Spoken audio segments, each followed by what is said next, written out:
Sveiki gerbėmiai žiūrovai, dar viena prekė Siekimas LT elektroniniai parduotuviai. Šį kartą aptarsime mini diktofoną. Kaip visada, dėžutėje ką rasite, tai yra mūsų lietuviškas instrukcijas paruoštas tam, kad jūs galėtumėt tinkamai pasijungti, nebūtų jums problemų ir būtų viskas aišku. Jos sudėtos į kiekvieną pakuotę. Ką turime dėžutėje, tai žinome vartotojo gidas, na ir pats mini diktofonas. Mini diktofonas, tuoj sekundėlę, parodysiu, kaip jisai atrodo. Medžiagos tikrai kokybiškos. Mini diktofonas, jungimo mygtukas, perkrovimo mygtukas. Viename iš šonų matome ir jungtis, tai yra mini USB ir micro SD kortelė. Toks štai mini diktofonas. Kas dar rinkinyje? Tai turime laidą micro SD, kad galėtumėt pasijungti.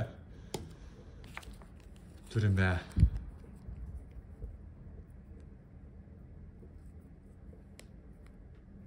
magnetą, kurį galėtumėt pridėti ir diktofoną kažkur pridėti slapčia su lipne, dviguba lipne juosta, nuplėšusi galėtumėt priklijuoti. Ir įrenginį, smeigtuką, su kurio pagalba galėtumėt perkrauti patį įrenginį, diktofoną. Diktofonas, jo privalumas, jisai pajungiamas Wi-Fi ryšiu ir vadinasi, jums nereikia mobilaus interneto.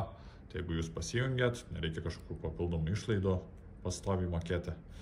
Ir ko aš dar nepaminėjau, tai yra žinoma adapteris micro SD korteliai, kad galėtumėt į kompiuterį įsikelti garso failus.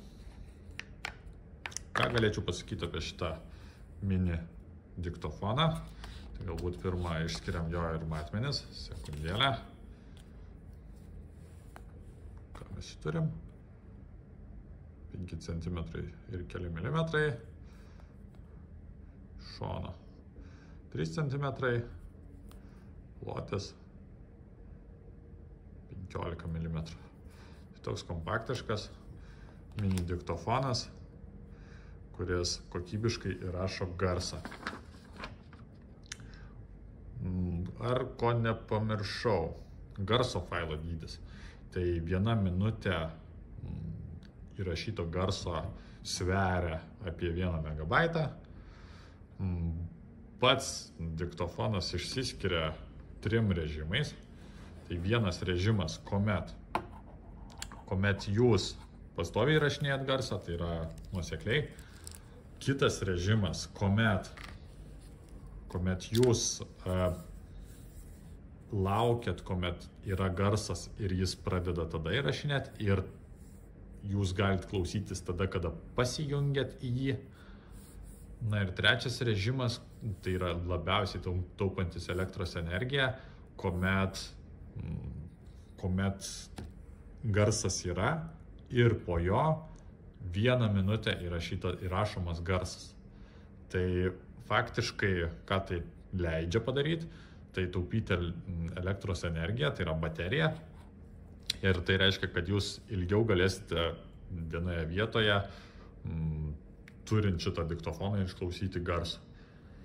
Nes jeigu pastoviai jūs klausysite, tai yra netaupant elektros energijos, tai pagal tą pirmą planą tai veiks apie 6-7 valandas.